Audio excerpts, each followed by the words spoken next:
আজকে আমার মা থাকলে ভালো হতো। আমার মা বৃন্দাবনে আমার বিয়ে দিয়েছে, এই জন্য বৃন্দাবনের সঙ্গে আমার সম্পর্কটা বড় নিবিড়। যারা বাংলার থেকে ব্রজে যান, বৃন্দাবনে যান, দেখবেন সকলে গিরি গোবর্ধন পরিক্রমা করেন, করেন না? 21 কিলোমিটার পথ পায়ে হেঁটে 2 কিলোমিটার বেশি ঘুরতে হয়, 23 কিলোমিটার পথ। কিন্তু আজও পর্যন্ত বাংলার মানুষের সাহস হয়েছে কি গিরি গোবর্ধন পর্বতে উঠে পড়ার মতো?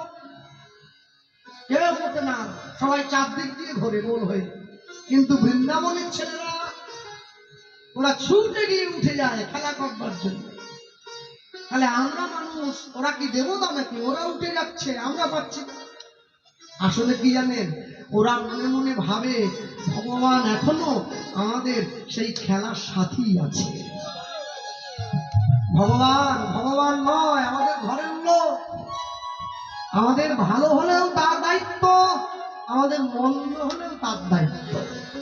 এই জন্যে যখন কাউকে সমর্পণ করতে হয় সম্পূর্ণরূপে করতে হয়, তবে কৃপা পাওয়া যায়। এই জন্যে বৈষ্ণব মহাজন পদকর্তা বলছেন, এত কষ্ট তুমি করতে পারবে না। আমি যখনই কীর্তন শুনতে গিয়ে বসি, সেই সময় আমার মনে পড়ে টাকাটা এনেছি তো। সেই সময় আমার মনে পড়ে আমার মেয়েটা টিউশন থেকে বাড়ি এসেছে তো। হরিনাম শুনতে গেলেই মনে পড়ে, অন্য সময় পড়ে না। কিন্তু যারা বৃন্দাবনের মানুষ, তারা যখন মন্দিরে যায় কিচ্ছু মনে রাখে না, শুধু তাকে রাখে আর নিজে থাকে। এই জন্যে তাদের সঙ্গে আমাদের হবে না, কোনদিন হবে না। আম গাছে আর চন্দন গাছে দেখো ভাই কিছু প্রভেদ আছে। একই মাটিতে জন্ম বটে, গন্ধ কিন্তু দুরকম। কলের তলায় কলসি রেখে কলটা চাপ দিলে কলের জলটা কলসির মধ্যে গিয়ে পড়ে। আচ্ছা, কলসিটা ভর্তি হয়ে যাওয়ার পরেও যদি চাপ দেওয়া হয়, উতলে বাইরে পড়বে। বৃন্দাবনের মানুষজনের হৃদয়টা এতটাই কৃষ্ণ প্রেমে পূর্ণ, নয়নের ধারা রূপে সব সময় উঠছে, বাইরে বেরিয়ে আসতে চায়। এটাই তাদের সঙ্গে আমাদের তফাৎ। বৈষ্ণব মহাজন লিখে দিয়েছেন, এত কষ্ট করার দরকার নেই, গাও পুনঃ পুনঃ শ্রী গৌরাঙ্গের গুণ লাঘবি।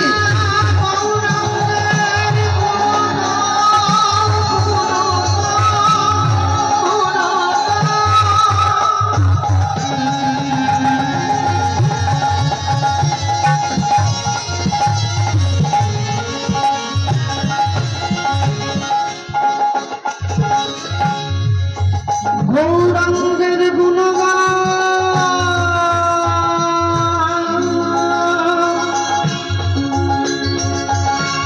গৌরাঙ্গের গুণগান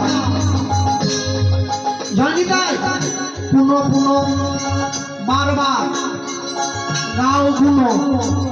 যার নুন খেলে তার গুণ গাও, নইলে মানুষ তোমায় বেঈমান বলবে, অকৃতজ্ঞ বলবে, অমানুষ বলবে। গাও পুনঃ পুনঃ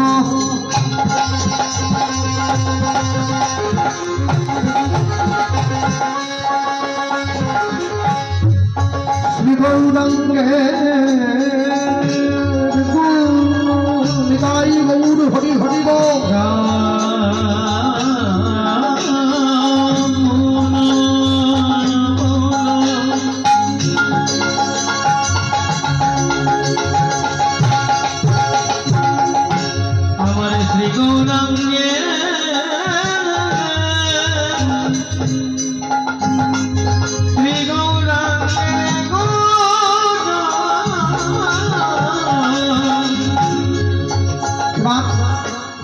সরল করিয়া এই মনে হিংসা নিয়ে নয়, সরল করিয়া সরল করিয়া মন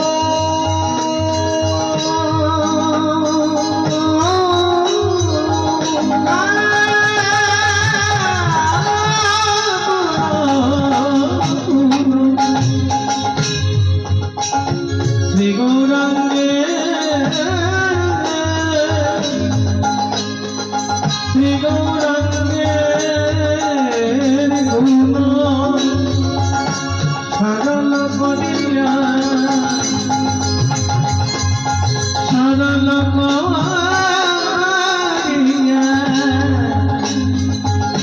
সরল করিয়া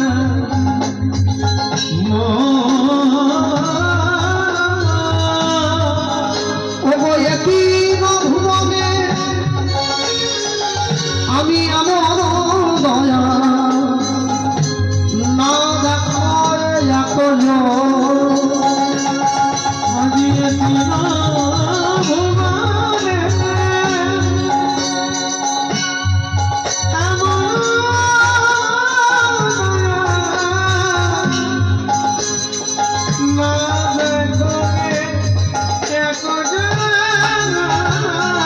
আমি এতির ভুবনে দয়া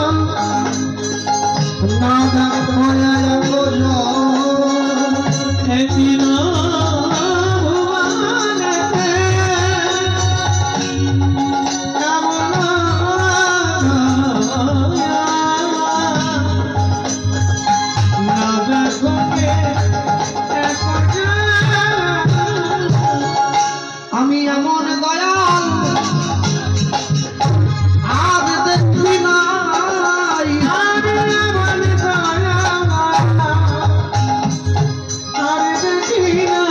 আমি এমন দয়াল আজ দেখি নাই আমি এমন দয়া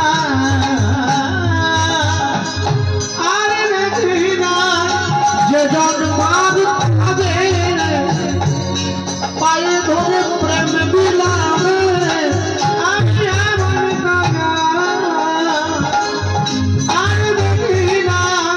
যে জন জগাই বাধাইয়ের মতো মাতালকে হবি কাবে বিলায় যে জন বলাই চাঁদ কাজির মতো মুসলমানকে প্রেম বিলালো যে জন হরি নামে হরিকে নামায়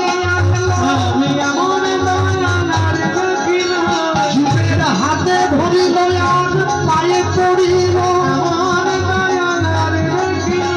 যে নামে জগৎ মাতাইল হইল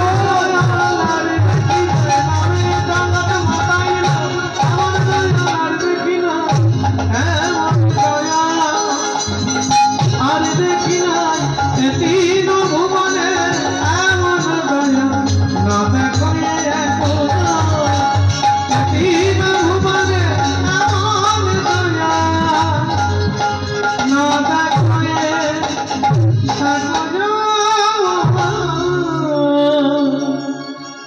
সমস্ত কাজের জন্য একটা করে যোগ্যতার দরকার হয়। আপনি ভালো লেখাপড়া করবেন, যোগ্যতার দরকার। কি ভালো বুদ্ধি দরকার, ভালো গান গাইবেন, ভালো গলার দরকার, যোগ্যতা। ভালো চাকরি করবেন, শিক্ষিত হতে হবে। হরিবাসনে বসে গল্প করবেন, তাও যোগ্যতার দরকার। পিছন দিকে বসতে হবে যেন দেখতে না পায় কীর্তনিয়া, এদিকে লক্ষ্য রাখতে হবে। হরিবাসনে বসে ঘুমোবেন, তার জন্য আরো বড় যোগ্যতার দরকার। খুঁটি ধরে বসতে হবে, একটু আলোর থেকে দূরে চোখে আলো লাগলে আমার ঘুম হয় না, সেটাও ব্যাপার। হ্যাঁ, আস্তে। পশ্চিমবঙ্গে বেকার হতে গেলেও একটা যোগ্যতার দরকার। মাধ্যমিক পাস না করলে যুবসাথী পাওয়া যাবে না, দেখছেন? 8 পর্যন্ত পড়ে যদি কেউ টাকা নিতে চায় বলে হবে না মাধ্যমিক। তাহলে বেকার হতে গেলেও যোগ্যতার দরকার। কিন্তু মানুষ ভাবে ভগবানকে পেতে গেলে আমাদের যোগ্যতার দরকার নাই, ওখানেও যোগ্যতার দরকার। মনটা সহজ সরল করে রাখতে হয়। পেঁচালো মন নিয়ে, হিংসা নিয়ে, অন্তরের মধ্যে ঘৃণা নিয়ে গোবিন্দ পাওয়া যায় না। এই জন্যে জীবনে কোনোদিন কারো ক্ষতি করবেন না, সবার ভালো চান। আপনি যদি মানুষের ভালো চান, ভগবান আপনার ভালো চাইবে। আর আপনি যদি মানুষের ক্ষতি চান, ভগবান আপনার ক্ষতি চাইবে। যে করে লোকের মন্দ, তার মন্দ করে গোবিন্দ। মনে রাখবেন, সব সময়ের জন্য জীবনে 3টে কথা মনে মনে রাখবেন, এটা সাধারণ মানুষের জন্য। হ্যাঁ, সত্য, প্রেম, পবিত্রতা, মনে রেখো তিনটি কথা। আর যারা ভক্তি পথে গিয়েছেন তাদের জন্য আমাদেরকেও তিনটি কথা মনে রাখতে হয়। ভক্ত পদধূলি, ভক্ত পদধৌত জল, ভক্তের ভুক্ত অবশেষ, তিন সাধকের বল। এই তিন, যে একটু মেঘ উঠলো কি উঠলো না, যে একটু ঠান্ডা হাওয়া দিল অমনি জুতো নিয়ে কাপড় ধরে নিয়ে বাড়ি যাবে। মেঘ উঠে গেছে বাড়িতে, তাহলে মেঘ উঠে গেলে যেমন ভাবে বাড়ি যাওয়ার জন্য ব্যস্ত হয়ে পড়েন, ওয়েদারটা ভালো থাকলে কি সেইভাবে হরিনাম শোনার জন্য ব্যস্ত থাকেন? আচ্ছা, আধা ঘন্টা পরে যাব, এই তো শুরু হলো। অনেকে ভাবছে মনে মনে, বুড়ো বয়সে বসে খাওয়ার জন্য যে টাকা এলআইসিতে জমি নিয়েছি, আর আমার জীবনে চিন্তা নাই, আমার জীবন একেবারে সুন্দর সুরক্ষিত হয়ে গেছে, মোটামুটি কোনো সমস্যা হবে না, 80 পর্যন্ত বাঁচি আর 100 পর্যন্ত বাঁচি।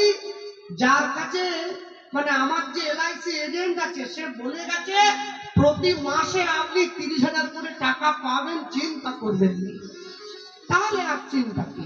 আচ্ছা, একবার চিন্তা করুন, আমেরিকা, ইসরায়েল আর ইরানের মধ্যে যে যুদ্ধ লেগেছে, একটা চকলেট বোম যদি পশ্চিমবঙ্গে এসে পড়ে, আহা, ওরা যেটাকে মিসাইল বলছে, আমি চকলেট বোম বলছি আর কি, মানে আমাদের ভাষায় বলছে। একটা বোম যদি এই বাংলায় এসে পড়ে, এলআইসি কি পাবো বলে আশা আছে? আরে অফিসে তো পুড়ে যাবে, এজেন্টে মরে যাবে, কিসের টাকা? 3.5 হাত জমি দেওয়ার কথা ছিল, মরে যাওয়ার পর সেটাও পাবো বলে আর আশা নাই। যেখানে দাঁড়িয়ে আছি ওই সোজা চলে যেতে হবে, এই বাহির বেলাতে একবারে সোজা। মেদিনীপুর যাওয়ার মতো কোনো আশা আছে বলে আমি তো দেখতে পাচ্ছি না। পড়া মাত্র মরে যাবে ঝপ করে একবারে। তাও মানুষে টানাটানি করতেছে, বলে যদি কিছুদিন বাঁচা যায়। জীবনে ভালো থাকতে চাইছে সবাই, কিন্তু সকলে ভালো থাকতে পারবে না। যারা প্রতিদিন বাড়িতে একটু সিদ্ধ টিদ্ধ খাওয়ার অভ্যেস আছে, ভাতের মধ্যে আলু সিদ্ধ দিলে আলুটা যেমনি নরম হয়ে যায়, মানুষের অন্তরে প্রেম ভক্তি এলে, মানুষও কৃষ্ণ প্রেমে সিদ্ধ হয়ে গেলে মানুষের অন্তরটাও নরম হয়ে যায়। হরিবল হরিবল। তখন সে হিংসা ভুলে যায়, তখন তার অন্তরে ভালোবাসা তৈরি হয়। ভালোবাসা তৈরি করতে গেলে আগে মনকে তৈরি করতে হয়। এই জন্যে সবসময় জানবেন, জগতে যা কিছু আসতে, আজকে বাহির বেলায় হরিনাম হচ্ছে, যে লোকটা সকলের কাছে ভিক্ষা নিয়ে তো হরিনাম, যে 10 টাকা আর 1 কিলো চাল দিয়েছে, ও কি পাড়ায় কারো কাছে বলার মতো মুখ আছে? আপনি যদি ওকে জিজ্ঞাসা করেন কি বাবু কি দিলেন তাহলে আমাদের হরিনাম, বলে ও আমি ঠিক দিয়ে দিচ্ছি। মানে এমন একটা দিচ্ছে ও তো বলতে পারছে না, কোন মুখে বলবে? কিন্তু যে লোকটা 1 টিন সর্ষের তেল দিয়েছে সে খুব টান করে ঘুরছে। কেন 1 টিন তেল? আমাদের মেদিনীপুরের দিকে নিয়ম আছে জানো মা, ওই হরিনাম হলে তো মহোৎসব হয়, তাই মহোৎসবের লোকেরা দান করে। তাই মাইক ম্যানের কাছে একটা লোক বসে থাকে একটা কর্ডলেস ফোন নিয়ে, যারা বড় বড় দাতা তাদের নাম একটু ঘোষণা করবে আর। তা ওই 1 টিন তেল দিয়েছে, ওই দিয়ে খোঁচাচ্ছে, বলে আমার নামটা একবার বলবে। 1 টিন তেল দিলাম যে, এখন সে দেখছে 1 টিন তেল দিয়েছে, নামটা বলতে হবে। গোপাল কৃষ্ণ পাল আমাদের হরিসভায় ভক্ত সেবার জন্য 1 টিন তেল দান করি। যার নাম বললো লোকে একবারে তার দিকে তাকিয়ে, সে এবারে এক পা ঘুরে এসে আরেকটা বিড়ি খেয়ে একটা রাউন্ড দিয়ে এসে আবার গিয়ে বোঝাচ্ছে, আরেকবার বলবে 1 টিন তেল দিলাম যে বল। বাবার বলছে প্রতি ঘন্টায় 3 বার। বার পাঁচেক বলার পরে মাই দাদা জিজ্ঞাসা করতে, চাচা 1 টিন তেলের দাম কত? বলে 2500 টাকা। কমিটির সভাপতিকে ডেকে বলছে, বাবু আমাদের যে টাকাটা আপনারা কথা করে আনছেন মাইকের ভাড়া, ওইখান থেকে 2500 টাকা কেটে এই আপদটাকে দিয়ে দূর করুন। একদিন তেল দিয়ে ঘন্টায় 3 বার করে প্রচার করতেছে। হ্যাঁ? মাইকের সুইচ তো খারাপ হয়ে যাবে, এতবার করে বলতে হচ্ছে। লোক দেখিয়েছে দান করে, ওকে বলে বিজ্ঞাপন দাতা। কাউকে না জানিয়েছে দান করে, ওকে বলে দাতা। হ্যাঁ, পার্টি অফিসের সামনে একটা লোককে খালি গায়ে বসে রেখে ওর পিছনে 10টা লোক মিলে একটা কম্বল ধরে আছে, ছবি ছেড়েছে। আমি ভাবলাম কম্বল চোর ধরা পড়ছে মনে হয়। ভালো করে ছবি বড় করে দেখি, না না, কম্বল দান প্রকল্প, কম্বল দান হচ্ছে। 10 জনে মিলে একটা কম্বল দান করতেছে, রুমালের মতো সাইজে পড়েছে। এই সাইজ কি করে মানুষ নামতে নামতে কত নিচে নামে গেল মানুষ বুঝতে পারলো।